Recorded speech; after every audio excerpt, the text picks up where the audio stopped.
Great. We're all set.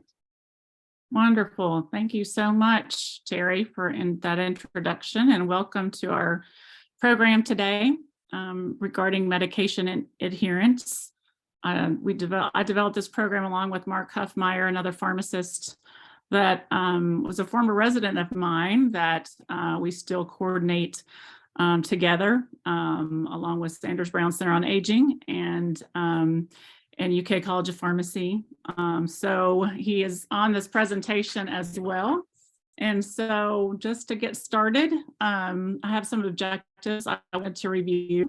So the objectives for this program, first of all, to explain basically what adherence means, the terminology, and the importance of medication adherence. And then number two, to identify some challenges with medication adherence. And then the last objective I have is to basically provide some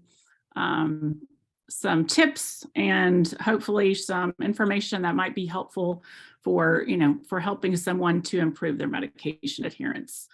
Definitely want hopefully to have a chance to have people ask questions, or anytime if they want to to ask some questions. I want to definitely keep this in a format that's more of a conversation. I'm going to review a lot of material, and I'm just hoping that through this process, I feel like I always learn something in the process.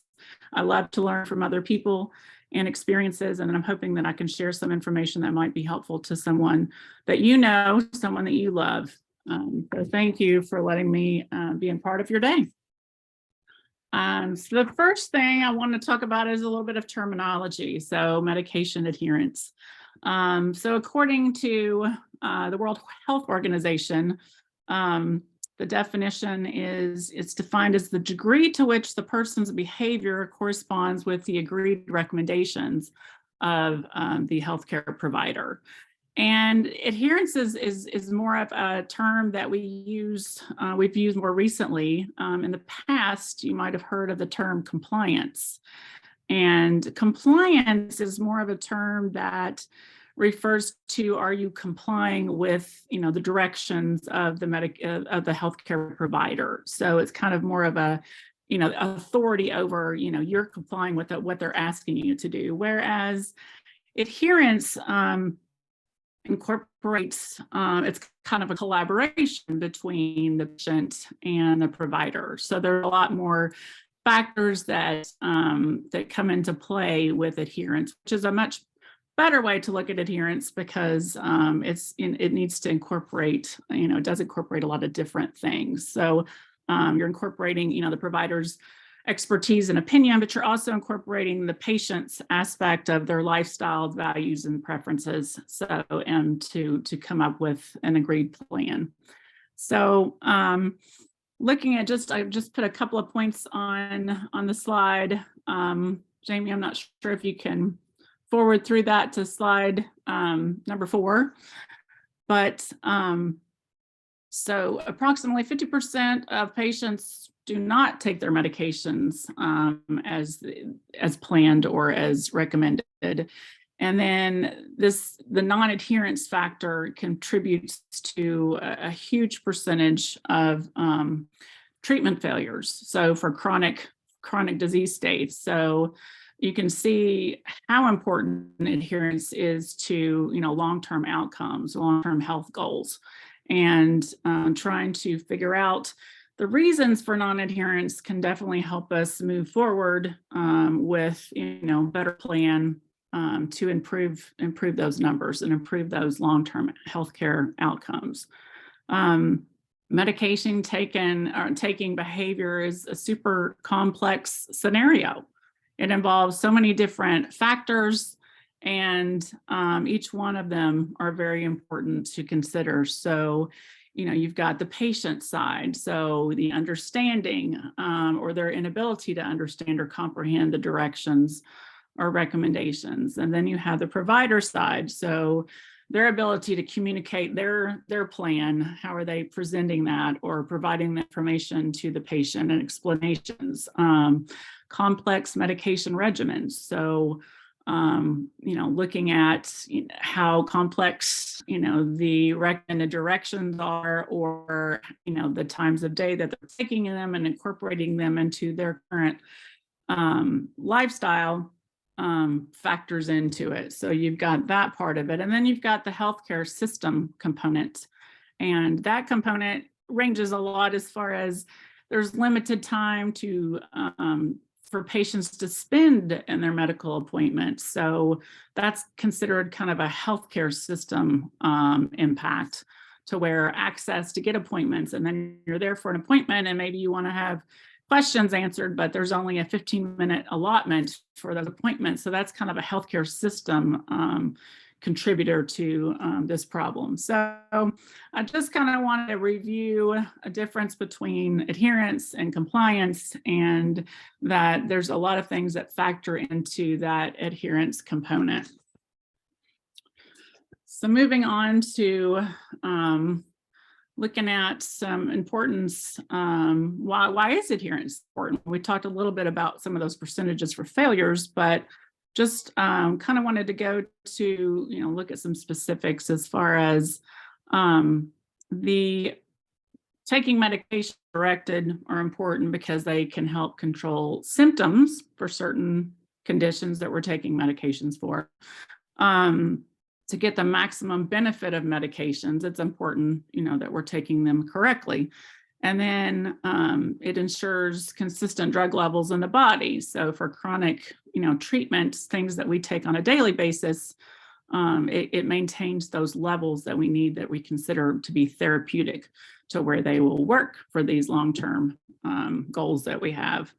And then taking medications as prescribed or as recommended helps providers make good decisions, or decisions moving forward on treatment plans. So one example that I have recently that came into play, medication patient ended up in the ER, and it turned out that they made an adjustment for the medication. They increased the dose, but come to find out that the patient had not been taking their medications on a regular basis. So that's a very good example of a medication change is made based on the assumed adherence of that patient. However, the patient had not been taking their medicine correctly when we reviewed a lot of different factors. And so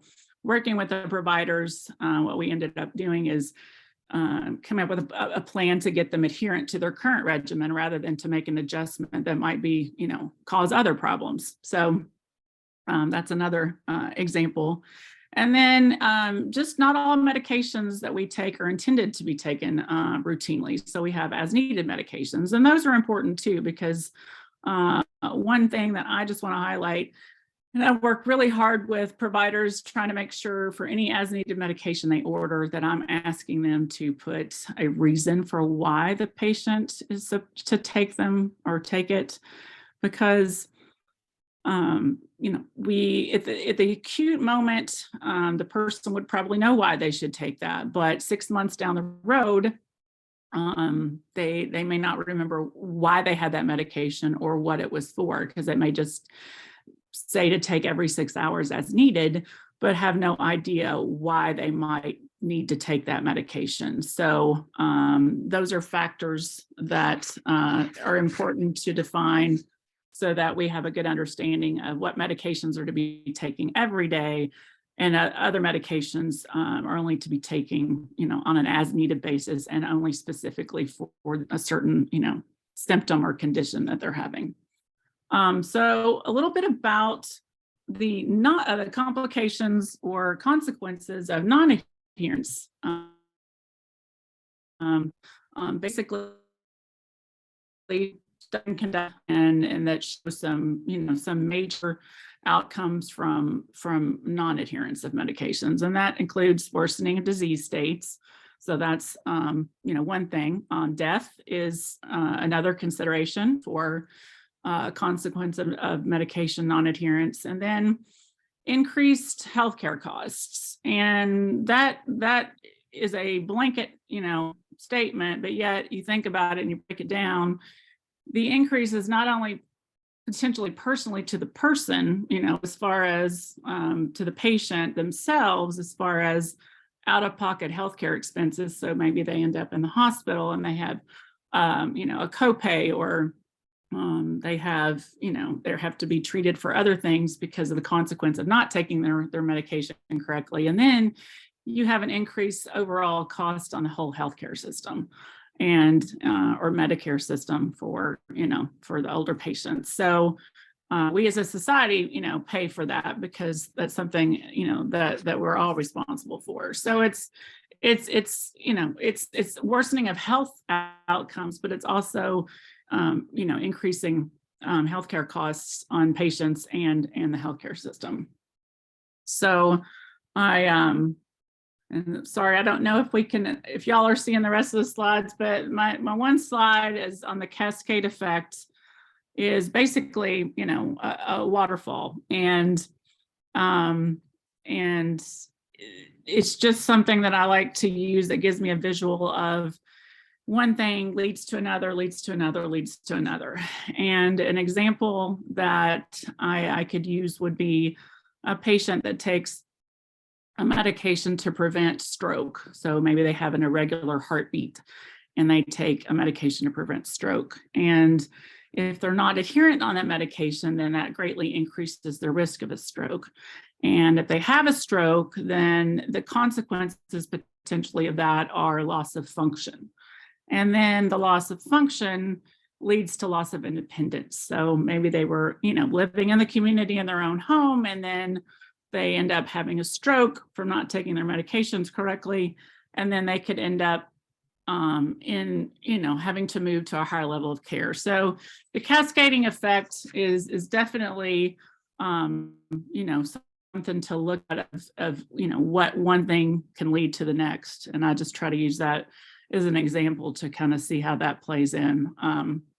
The reasons for non-adherence are very many. And this slide, I usually don't put that many things on one slide, but I kind of wanted to outline the depth and breadth of reasons for non-adherence. There are so many different factors that can contribute. And so understanding and trying to figure out the reason for the non-adherence is probably one of the biggest things I recommend to try to decipher how we can correct it and move forward. So just to review some of these, number one, medications can be very expensive. Sometimes we don't realize that when the medication is, being prescribed, and maybe it's based on their insurance, based on the time of the year that they're filling their prescription, because they might be in the donut hole with prescription drug coverage through Medicare. So they might have a deductible at the beginning of the year. I'm certainly seeing that very often right now here in January, because a lot of the Medicare plans have a $505 deductible. So if they take an expensive medication that first month, they're paying that full amount. So that can definitely contribute to patients struggling to be adherent to their medications because not being able to afford them. So that's something we definitely need to be talking about if that's a concern. Lack of understanding of their disease state, or understanding a lot of times. I have patients that take medications that don't specifically understand why they're taking them, or that it would be something they would be taking for the rest of their life. So trying to do a better job at education, or educating patients, caregivers, loved ones if they're involved. Lack of understanding of the instructions, so not being able to take it correctly because they don't understand how they're supposed to take it is definitely there. Inability to remember, so cognitive impairment is definitely contributing factor for some. That trying to figure out how to best support someone, to figure out if a plan we put in place can help them be more adherent, but also reassessing on a regular basis if it's not working. And then obviously we for disease progression, or trying to reevaluate how we can adjust at any point to improve that. Lack of involvement in the decision-making process, which kind of links back into the whole adherence factor of, it's a coordination of care to make sure that we're all on the same page and that we're all on board with the plan, that they feel more a part of that process, that, hopefully they're more likely to adhere and take the medications as prescribed, because they're involved in that decision-making process. Poor health literacy, definitely a contributor. So the inability to read or comprehend the information that we're providing factors in. Patients' own health beliefs and attitudes need to be understood and respected and discussed as far as when we're making decisions. Previous experiences with medications definitely can contribute to non-adherence. So negative outcomes from previous experiences. I definitely had a patient and it wasn't even their own experience, it was actually a loved one's experience with medication. And so spending some time with this person to try to figure out why they did not want to take their medications, we discovered that it was related to a problem that a loved one had had. So working through her medications and helping her understand, her medications, and answering questions about hers, we finally got to a place that it was, very helpful for her to move forward and for us to get to a much better place with her adherence by listening and recognizing and working through some of that, some of the experience that she had lived through. Physical inability to take medications, sight impairment, vision impairment is definitely a challenge that we need to figure out if that's contributing to it. How can we work through, through some of those challenges? To how can we label it? How can we set it up? How, what we can do to work through some of those specific challenges, and then treating conditions with no symptoms. So, some medications we take and we feel a lot better when we take them. There's a direct correlation. Other medications are not. You don't feel that true, cause effect benefit. So trying to explain, educate, and remind them of, for some disease states like long-term consequences of not taking their medications as prescribed, even though they're not physically feeling any different when they take them, is important. And then lack of transportation, just to getting access to their prescriptions, is definitely a challenge for some. And long wait times at the pharmacy can be a challenge physically for someone that is struggling with, certain disease states. It's just even getting to the pharmacy, but then once they're there, being able to, navigate the wait times and that type of thing can contribute to that's just, maybe something I can't do that today. So maybe they don't get their medications filled on time because some of those challenges. And then lack of family or support or, other social support within their system. So, trying to help patients that, are there other services that we can link them with or pair them with that might be helpful for them to get their needs met. And then poor mental health. So challenges with, making sure that we are identifying if there's things that we can help patients with to understand, some of their specific challenges that, we can identify and work through to, to improve or to evaluate why that might be contributing and how can we help that, that process or that specific problem. Is there any type of referral or recommendation or things like that? But so I just wanted to kind of go over, there's just so many different things that can contribute. And once again, to outline how important it is to figure out for each person.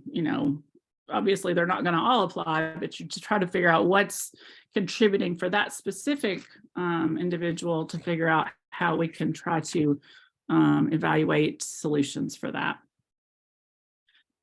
Okay, so some of the things I'm going to go through as far as some of the specific things like timing of medications, trying to help if we're trying to help someone come up with a better plan to increase their adherence, looking at their drug regimens. So some regimens we get are, very, very complicated and a lot of different times, but trying to define what is important or what's important to take at separate times, or can we possibly combine times and try to simplify regimens for patients if that is, overwhelming. And,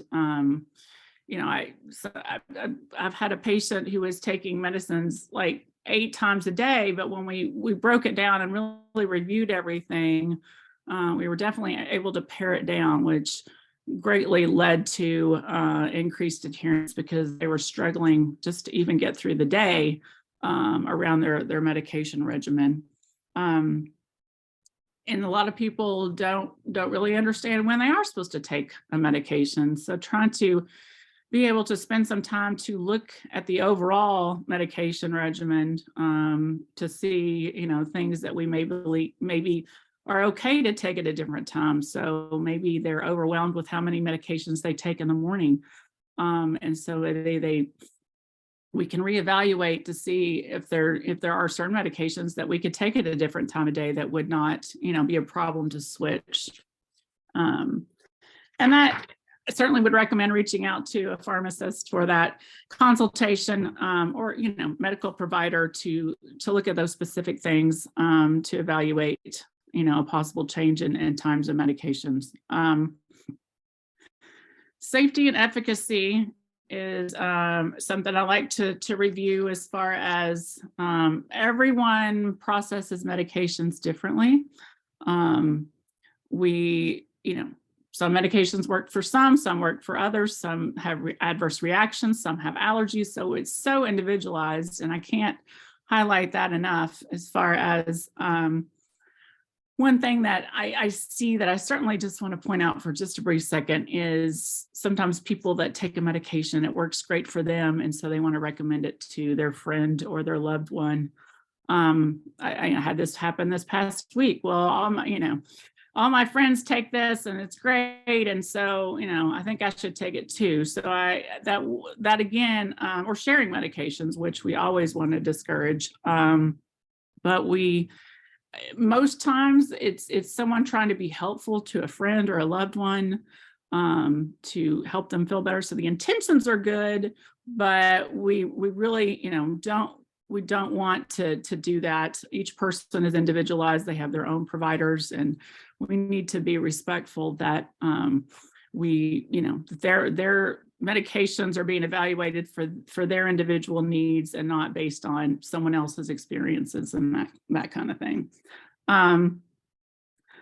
One thing I like to also go over is how our body handles medications over time can change. So starting the discussions and continuing discussions on a regular basis is very important so that it's reviewed on an ongoing basis. So and evaluating which medications we expect to be long-term and other medications that we might only be taking for a certain defined period of time. But those still need to be evaluated every time to evaluate if that dose is still the appropriate dose at that time, and reassess and have those ability during visits with providers to ask those questions and review rather than just checking off a list. Yes, they're taking it. No, they're not. Is this still appropriate for current to be taken currently? Is this dose correct? And do those kind of in-depth reviews as well. So, and I think some of you have shared in the chat. I'm sorry, I guess I should go in and look at those, but cost, what I highlighted before, is definitely a major contributor. So looking at potential other options if that's available, looking at other potential coverages to help out with cost sharing for some of that. Pharmacists can be very helpful with that, to look to see if there's other options to help decrease some of those medication costs. Looking to see on time. Okay.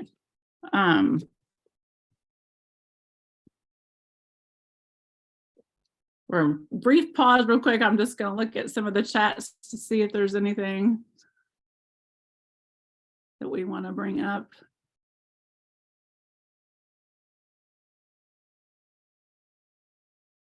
Hey, Lynn. Yeah.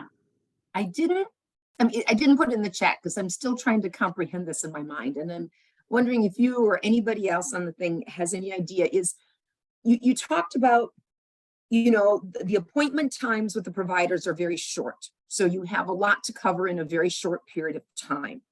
But yet, on the other hand, you see these, seniors are at the highest risk for ED visits and death because of, drug mishaps or whatever you want to call the word. So is there anything like Medicare is considering, thinking, well, maybe we should extend that time? Maybe we should make sure that before they leave the office, there's somebody else on the other side to grab them and talk about their medications with them. It seems like they're paying a lot of money for these ED visits, but yet maybe some of those ED visits could be eliminated by That's an excellent question. And right. Excellent question. At one point I heard that CMS was looking at extended time for geriatric, patient visits because the time factor needs to be longer. Yeah. I'm going to be very honest with you. That's something I don't know where we are with that. I don't know if anybody else in the chat has anything to offer regarding that, but that was something that was being evaluated that definitely, in my opinion, needs to happen, but I don't know where we are currently with that. But that's something I'd like to know more about.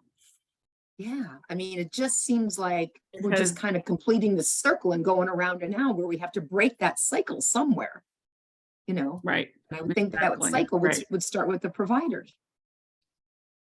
So right. The other thing is, I don't take any medications, but over the New Year's and the first week of January, I was out with a bronchitis sinus. I don't know. I was just out of it. And all I wanted to do was get home. And it was real. You're talking about waiting in line at pharmacies.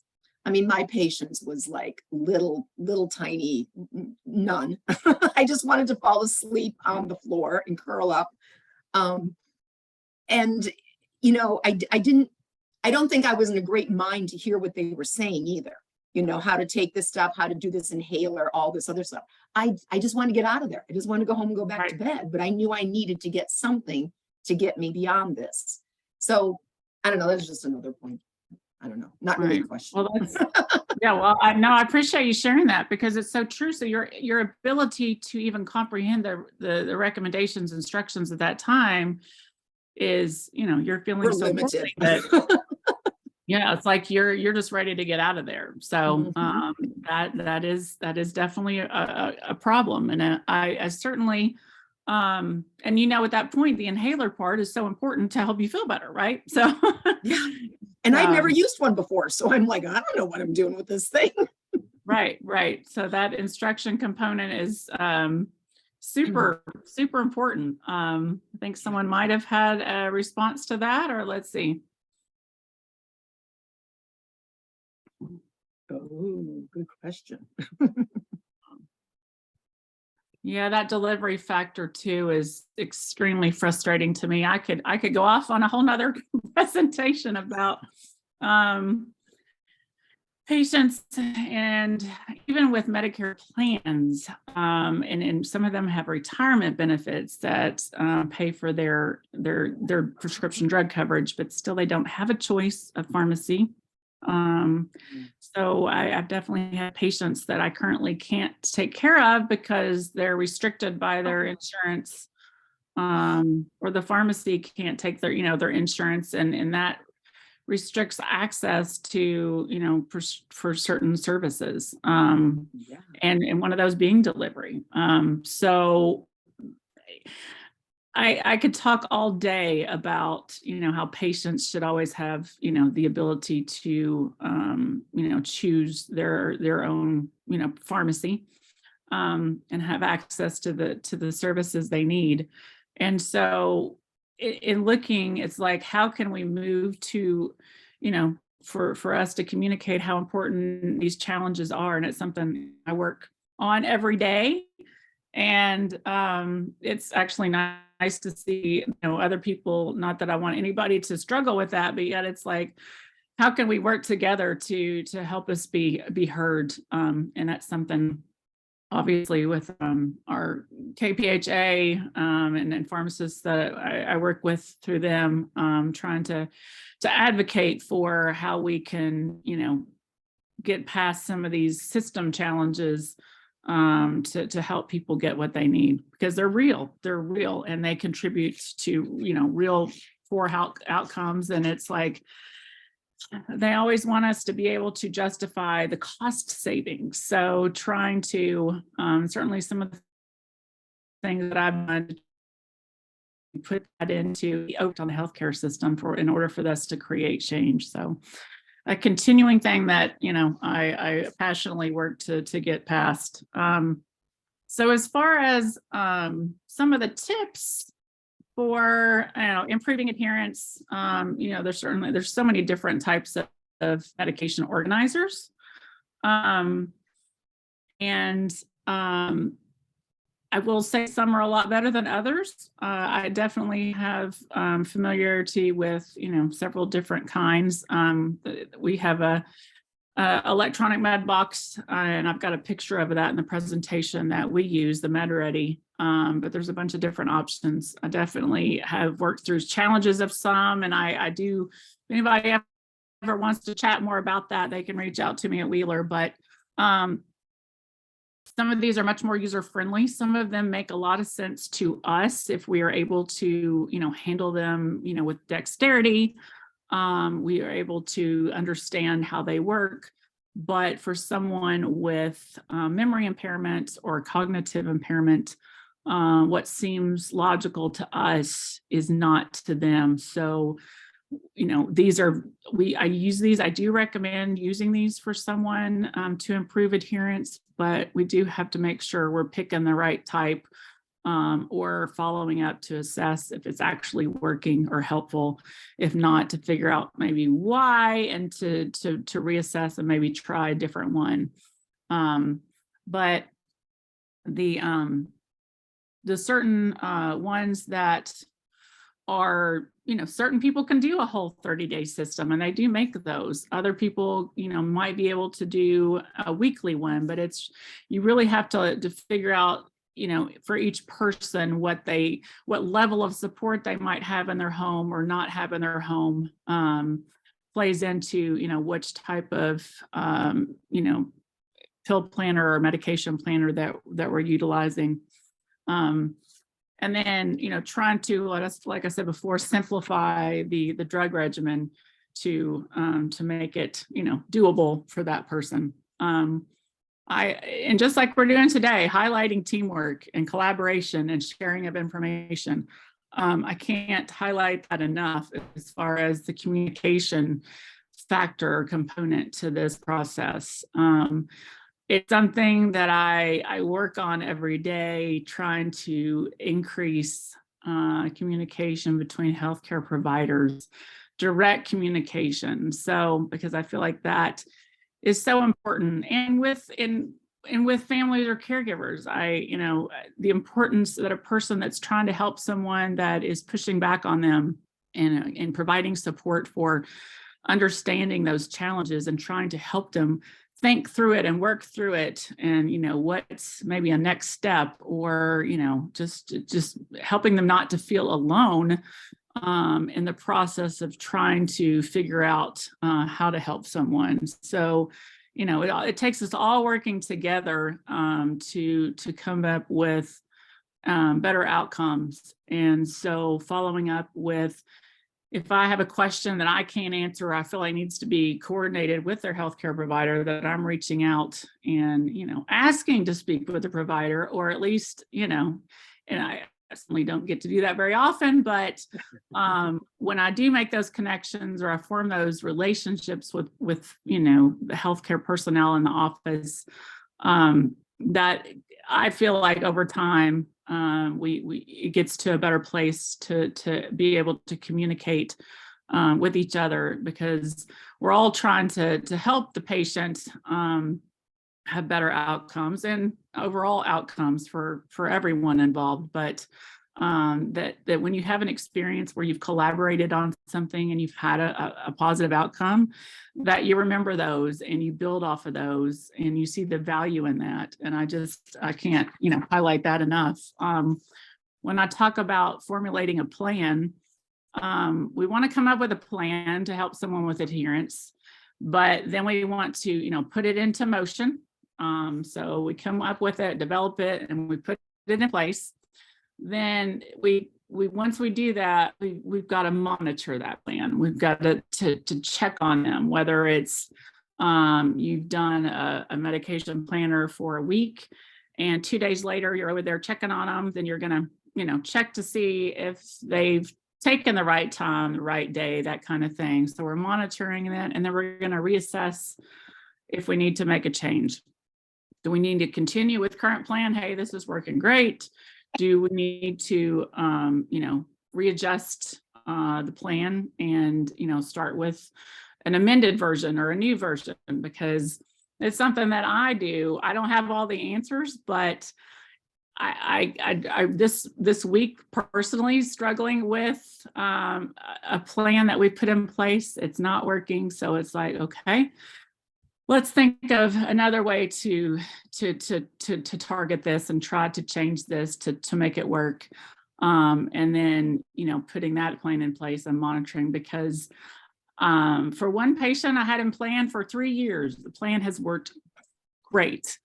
And now, due to declining condition, we are at a new phase, and we're in an evaluation phase of, okay, well, now this has worked for 3 years, but now it's at a point that it's not working anymore. So what's our next step? How can we alter this current plan differently to see if we can, come up with a new one that will work?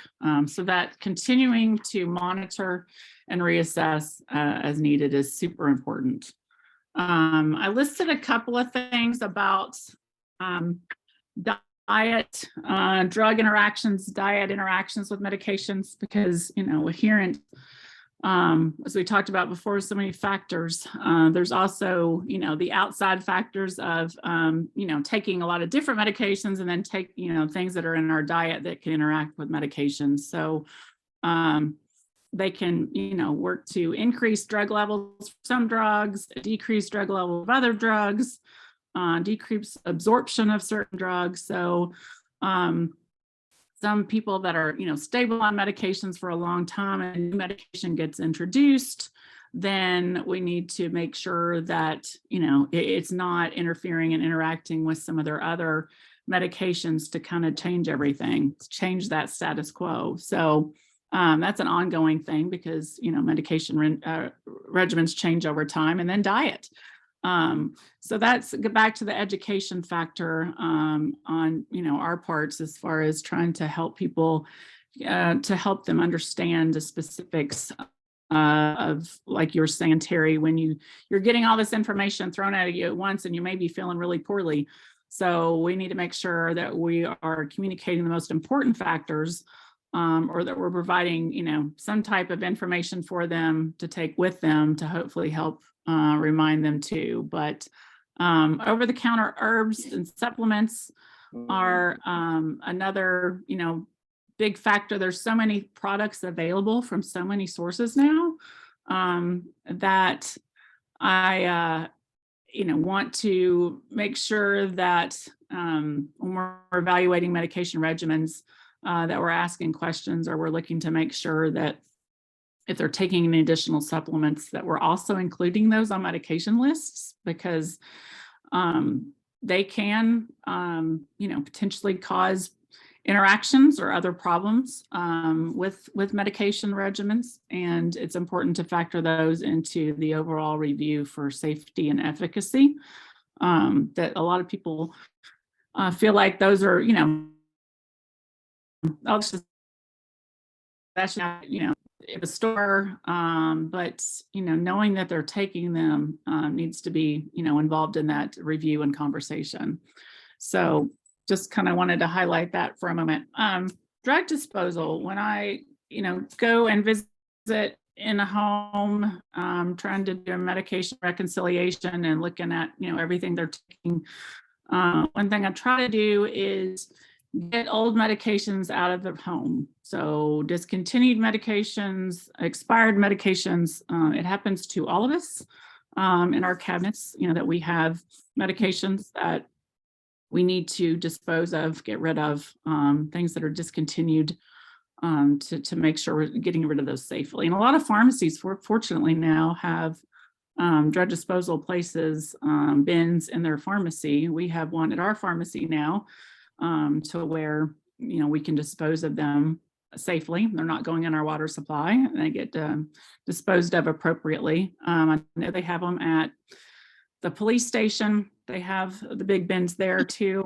And then they are twice a year. We have DEA take back days at, like, here in Lexington and on other surrounding areas. I don't know about, other than Lexington, but I know here we have at the Kentucky American Water in April and October, we have take back days where you can just go drive through and hand over out dates. But we definitely have increased, fortunately, access to be able to get rid of those, a little bit easier, or, rather than just twice a year. So those are, check with your pharmacy or loved one's pharmacy or friend's pharmacy. We want to get those outdated and old medications out of the house, because that just increases risk that those could be taken and could contribute to problems. So, and I don't know if we're trying to get rid of something in the home, they recommend ground or used coffee grounds or kitty litter as far as potential, sources of places to dispose of medications. But just those would be if you didn't have access to someplace else. So I do have a few tips for caregivers and patients to help with communicating with the provider and the pharmacy and everything, as far as being a good patient, is to always to carry a complete list, an up-to-date list, because those lists change. That's important. I will often have people ask me for one, but then the important thing is that those can change, and we need to make sure that those are updated. And for patients that can to know about their medications, to understand that we're explaining them, that increases the education factor, increases knowledge on that. Being truthful with providers about adherence. I will say my experience has been that patients usually want to be a pleaser. They don't want to go into the office and say they have not been taking their medications correctly. And then so they ask, you've been taking this every day. And I've certainly had this come into play, where providers reached out to me and they said, well, they're taking it every day. I said, well, I can definitely explain to you that they're not. But the patient may very well believe they're taking it every day. So that can kind of cloud the picture too. But if we have we want to make sure that the communication, if we can share that, that they're taking their medications and how they're taking their medications, because that, what the example I used earlier is they may increase a medication dose based on response. They're checking their blood pressure, and maybe they're only taking it 3 days a week instead of 7 days a week. And then they might increase their dose. Well, the problem is they're increasing a dose, but they're not, taking their current regimen, on a regular basis. So making sure that we're communicating accurate information is very important. And so and talking to your pharmacist, can't emphasize that enough. One thing I'll talk about in a minute is trying to find a time where hopefully they can spend some time with a pharmacist, maybe trying to identify a low traffic time in the pharmacy, or trying to make an appointment possibly to where they could spend some time to review, for questions or review their medications. And that they're having problems with their medications, trying to make sure they're able to communicate those to their providers, that they're having those problems. I try to help facilitate a lot because calling the provider, leaving messages is a big challenge for a lot of patients. The phone tree systems, the ability to reach the right place within that system to even leave a message is a challenge. So trying to help people with that process, is something that we can try to help do if something is, we need to follow up with the provider if something is not going well. And then one thing I know that someone talked about for patients and the delivery challenges where Medicare doesn't cover for delivery. Some pharmacies still have curbside service available that might be, helpful for some individuals if they have a friend that could take them at least, or a friend to pick it up, that if they offer that option. Obviously drive-throughs for others that can be helpful, but the other thing I talked about was trying to identify times, or maybe the pharmacy's not as busy, and asking staff, when is maybe a better time that I could come by and talk with someone, to discuss those things, if they can make an appointment or that kind of thing. One other thing I want to highlight, sorry to jump around, I know we're getting kind of short on time. Transitions of care are critical points that we as a healthcare system have tried to improve over time with, medication reconciliation and the documents they give someone when they're leaving the hospital or the ER. But sometimes those can also be overwhelming and confusing. And we certainly, and sometimes there's errors based on a lot of different things, but being able to ask someone to go over that, those discharge, papers that are given, we certainly try to help make sure that we're going through those with patients and loved ones to make sure that, everything, if there's any questions or if everything matches, the supply that they have or what needs to be filled or not filled. But that's a huge critical point for potential errors. So if there's ever a question, I can't recommend enough not to, I want you to go ahead and ask those questions to, the pharmacist or, whatever person that you can reach out to have that conversation with that question, because that is a true critical point that we need to, recognize that we have follow up in those areas. Calling ahead to the pharmacy to make sure something's ready. So I'm sure we've all had experiences where you've gone to the pharmacy and you've had to wait and the prescription's not ready, or there was a question, or it needed prior authorization, or there was, some other challenge with that prescription, cost or whatever. But, checking before you take someone to help them pick up medication or something like that, to call and make sure it's ready. Or if there's a question, maybe that question can be resolved, on the phone, so that, it can be, ready when they come to pick it up. So additional tips and follow-ups with medication adherence, and these are just kind of tips of the trade. Establishing a routine. So incorporating a routine is very important. Obviously, for someone that's not used to doing that, that's just something that we have to work over time to to implement, monitor, and follow up. And the importance of how important that is to long outcome is with someone on a routine of taking their medications, it's much more likely to be a lifelong thing, to be more adherent.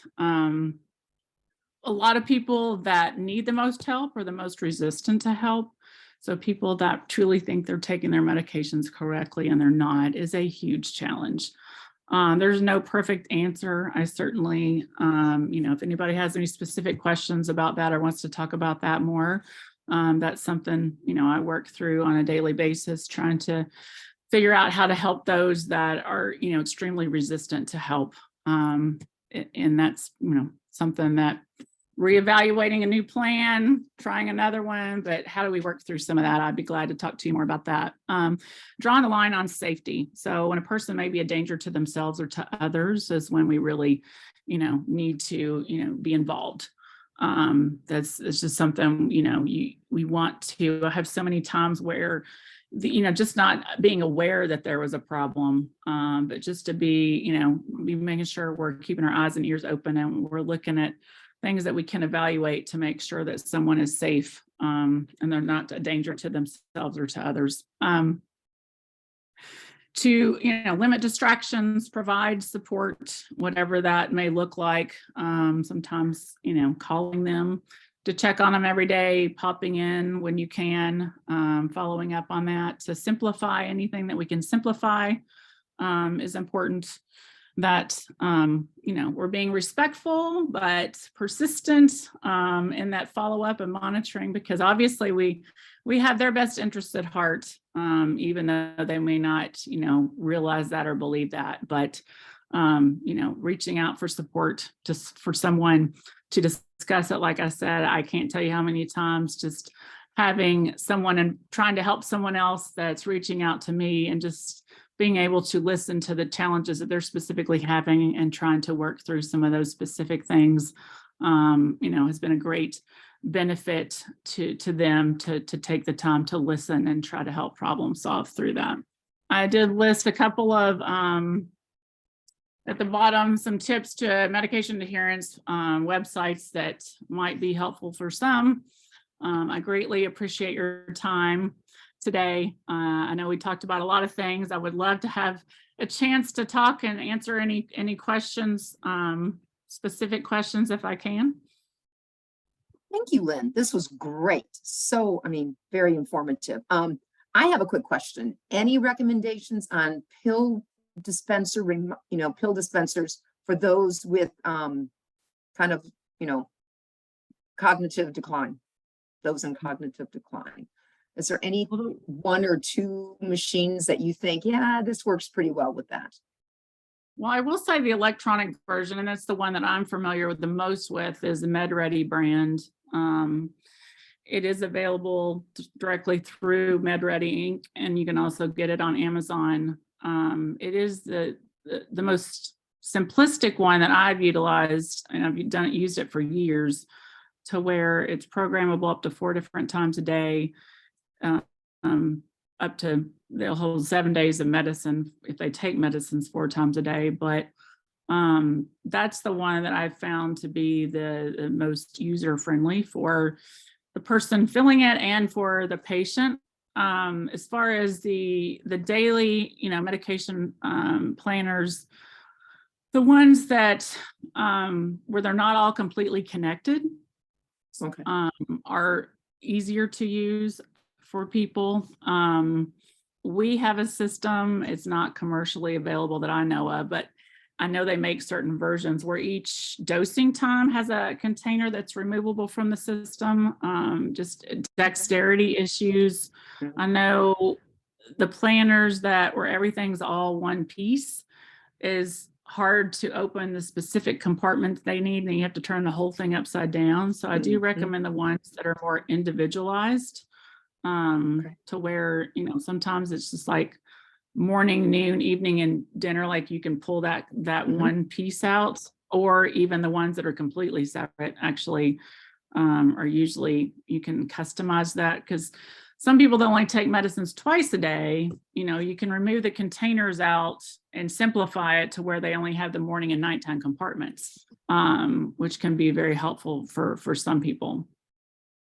Okay. I don't know if All right. that Thank you. specifically Yeah. answered the question. Somebody asked if we can, if you wouldn't mind sharing the PowerPoint. We've had a problem. I guess it just didn't advance or something happened. I don't know, but would that be a problem if Oh, we share yeah. the PowerPoint? Well, with folks? unfortunately, my share wasn't working. So yeah, I was trying to, I didn't know if that was just me or whether no one could do that. I apologize. I'm sorry about that. So yes, if they want to put their email in there, or how we can share that, I can do that.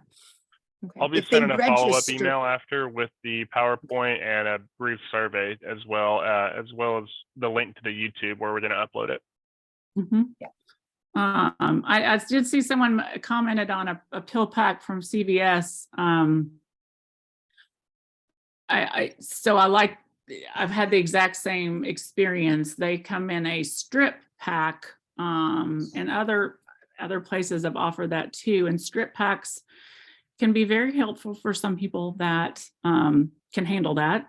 I had the instance recently, well, probably 6 months ago, where patient, if they miss a dose, so the strip pack has, you know, all their morning medicines, you just tear it off and tear it open and take the meds. But let's say they miss the nighttime dose. Well, then the next morning they went to take their meds and they're actually taking their nighttime meds because they don't recognize that they didn't take it. And so they can get really off on that if they miss medications or they don't understand the difference between the labeling of the morning and the evening medicines. So, you know, certainly because the daughter lived, you know, out of state. This is the way she thought, you know, she was problem solving, looking for options, put it into place. And, you know, over time, we discovered that it was not working for them. They needed, you know, more individualized support.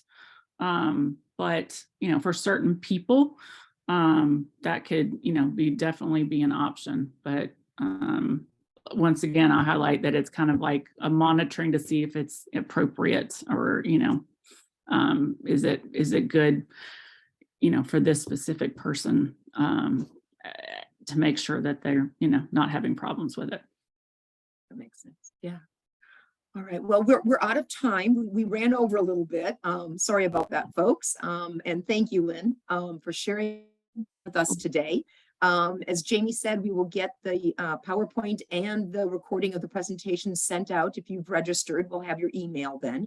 And I will also put it on our website, the Elder Care website. If you have any questions, give us a shout. Thank you, Lynn. I appreciate your time. Thank you. Appreciate you. Bye. Have a great day, everybody.